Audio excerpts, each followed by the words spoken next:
Hi, welcome to Tips and Tips Advice. I'm Karen. And I'm Rona.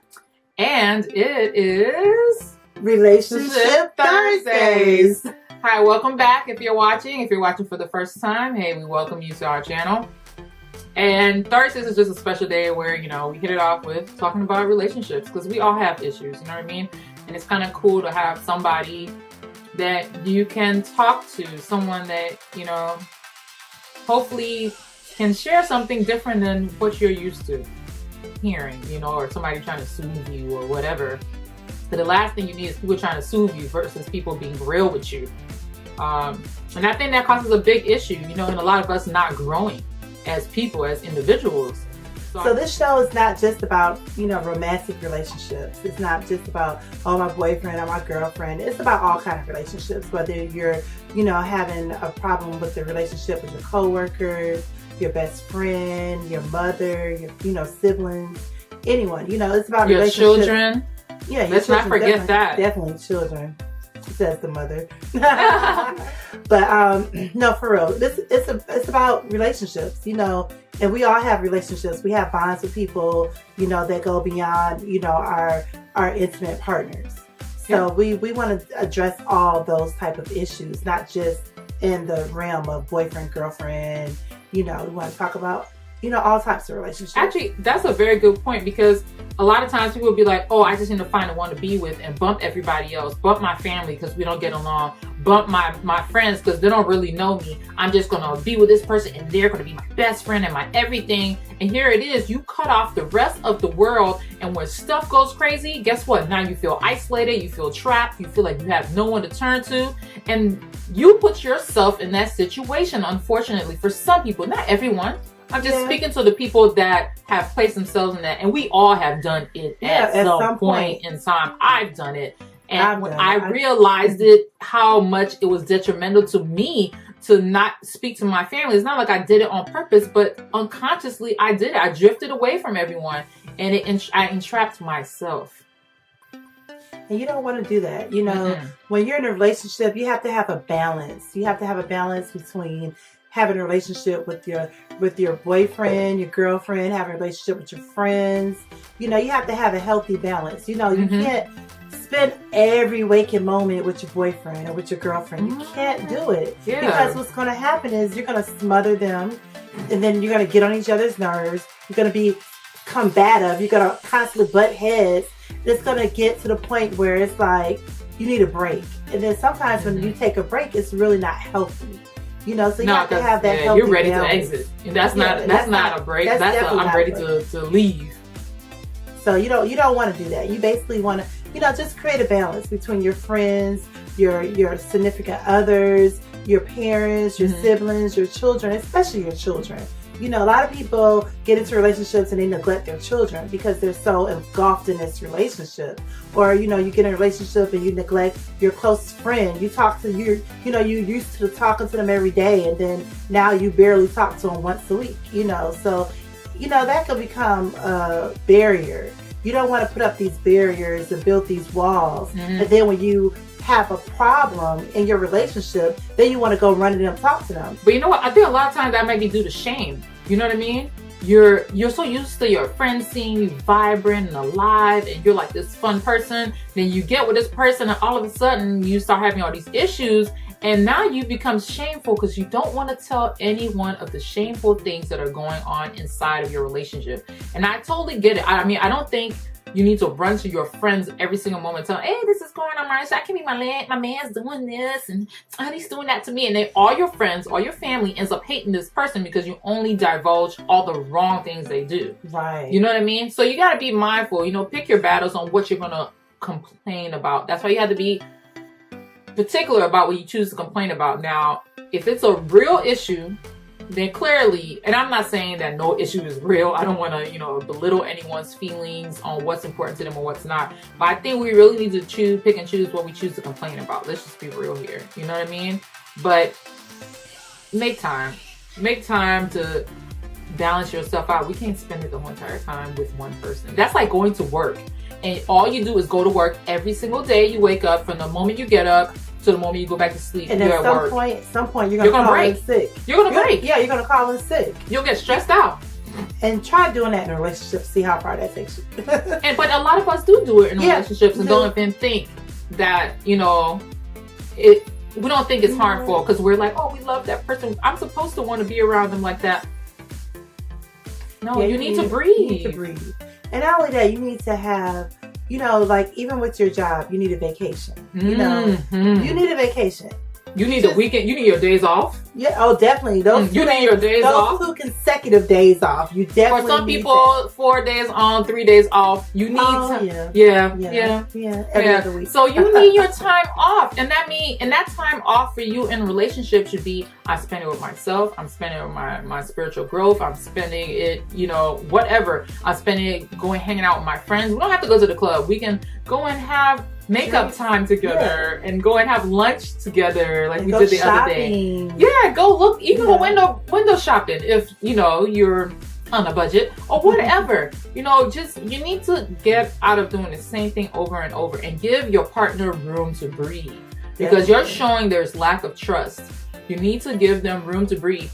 Just because somebody's under the microscope underneath you doesn't mean that they're not going to find time to want to escape you because you're giving them that feeling that they want to run and escape and go be with someone else or go be with their friends because they can't take it no more. Right. I can't. People break. Right.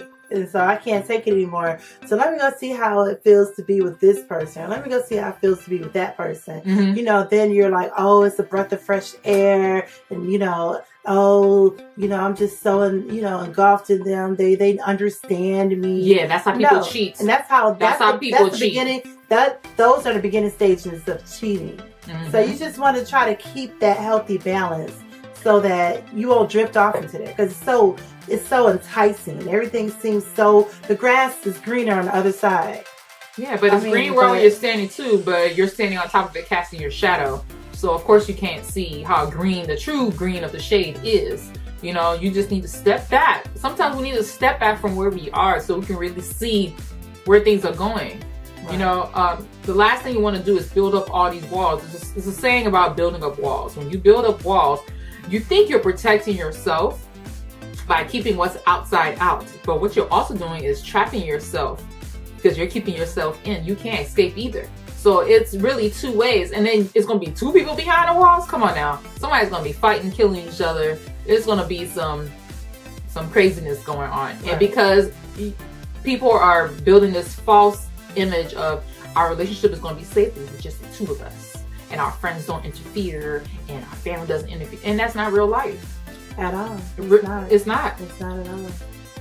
So you just gotta learn how to balance it. You definitely want to know how to balance it. I mean, you know, everybody needs a break. You know, you need a break. They may need a break. You know, it's just like, you know how when people are married, they have that weekend. You know, that little weekend. Let's go to the girls' weekend or the guys' weekend playing golf. You know, everybody needs that break, you know, so you have to give it to yourself. Or you have to passion. Yeah, you have to allow that person to spread their wings and fly. And don't be afraid that they're not going to, you know, come back because, you know, at the end of the day, if they love you, they will come back. And maybe even stronger than when they left. So you just have to give them that space. Yeah, because you're not trying to hold them down. Don't allow one thing I realized is not allowing your fears to rule you in relationships. That is a number 1 killer. The fear of, you know, somebody leaving you, the fear of them finding someone better.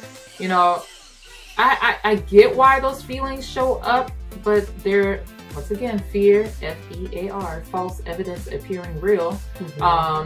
You know what I mean? It's like we need to check our insecurities, and when we start feeling that way, the real question is, why are you feeling that way? A lot of times, it's not even that other person; it's you. It's something it's something that's going on within you. And you need to check it, you know, be comfortable in who you are, understand you. And a lot of people need to understand that before getting into a relationship, you need to be comfortable with who you are, know who you are, so that you don't get lost in that relationship. So easy to get lost and get caught up with what that other person's doing, and you forget what you're here for, what it is that you want to do, what is your passion, you know. So you just need to, you know, just have that before going into a relationship. That relationship is supposed to complement you. It's not supposed to drag you down. It's not supposed to, engulf. Make you so, you know. A hurricane where it just comes through and just whips and sucks everything up. You know, it leaves you there, nothing, homeless, no clothes, no nothing on your back. It's like, what do I do? And then you're back searching, and then you get caught up in another relationship. It becomes a cycle. You know, you need to find yourself before you get into a relationship. And even after finding yourself, I gotta say this: we all get caught up, because I can say it for myself. You know, you're thinking, oh, you're in this place where, you know, spiritually you're on point. And then you meet someone, you're like, oh my gosh, so everything is falling into place. That's great. But you still need to give yourself space for you. Yep, you do. Have time for a relationship. Have time for you. Have time for your work. Because you can't neglect none of these things. Have time for your children. Have time for your friends. And yes, it is work. Welcome to the world. Unless you want to give up and be, you know, alone. Well, homeless people are not alone. But you get my point where I'm going with this. Maybe you do, maybe you don't. And it's not to insult anyone, but I'm just saying is, don't neglect things just because you fall in love. Don't neglect your work. Don't neglect your business. Don't neglect yourself. You know, this person ain't going nowhere. They came in, and I think if we can remember that, they're not going anywhere. And if they go anywhere, they weren't meant for you anyway. Why would you want to lose whomever you are just to keep someone? That's how people end up miserable and end up getting depressed, and then start drinking, just going straight out of character, all the fighting, because you're not in the place where there's harmony. There's no harmony there. So it makes sense why this stuff is going on. You know, and I think sometimes we need to sit down and think about that. It's not that person is bad for you. It's just you're allowing them to bring out the bad characters in you, because we all got it. We all got it. If we allow people to press it, and we allow ourselves to get out of balance because we're putting we're spending all our time with them, doing everything for them, of course you're going to start feeling some kind of way, because you know there's something about it that doesn't feel right. So that's why I can say, for me personally, where I have to learn the balance, because I tend to be a people pleaser, and I have to learn the balance of, okay, I can want to please the person I'm in a relationship with, but they're not going anywhere. And if they are, feel free to fly. Because I'm not going to spend time trying to hold you down, trying to keep you. Because then that's what I'm going to be doing the rest of the time where I'm with you. Because you can't learn to be by yourself, that you need me to be in your every And don't get me wrong, I'm an affectionate person. Love spending time together. Love it. But there's other things that I have to tend to, including myself. And that was a very good lesson that I learned in my last relationship. And, you know, I wish that person more than all the wellness in your life. But I cannot sit and be underneath someone entirely. Yes, entirely. When I'm with you, I am going to be fully present. And when I'm not with you, I have to be fully present wherever else I'm at. And that's just the gist of it. And we have to learn that. Stop thinking about that other person and thinking, hey, they're running off, or they're going to be with someone else, or whatever. Really? You're not going to be putting your all into your work, and it's going to show. And things like that affect us when we lose our jobs, and when, you know, our children start not responding properly to us because we're not present. You know, I'm sorry. I know I'm going in. I know I'm going in, and this is coming out. I want to say that, you know, your show is called Sips and Tips. Yes. So we definitely need to put back the sips. And we're gonna start with this. Actually, if you are not a big wine drinker, I've had a lot of fun experimenting, trying different wines, and this so far says to be one of my favorite. Is Pfitzer. I hope I'm saying it right, and it's a German wine. It's Gewürztraminer. I'm guessing it's a German wine. I could be wrong. So I'm gonna put the sips back in sips and tips. This has a very sweet flavor. So for those who, you know, it's not Moscato, because Moscato is super sweet. This is not. It's nice and sweet, but it's not sugar sweet. So if you're looking for something sweet and you can't really stand Moscato, and you definitely don't like Behringer or Zinfandel or whatever, this is definitely something you should try. And you can find it at your local grocery store, like Kroger's, if you have one. Or Publix. Yes, that's correct. So anyway, we want to say thank you for watching our show. Find some time to balance your life. Find some time to do something it is you enjoy doing. Because then you won't be so consumed in somebody else and what they're doing. Yeah. So cheers to that. Yeah, cheers to that. Thank you for watching. Bye-bye. Bye.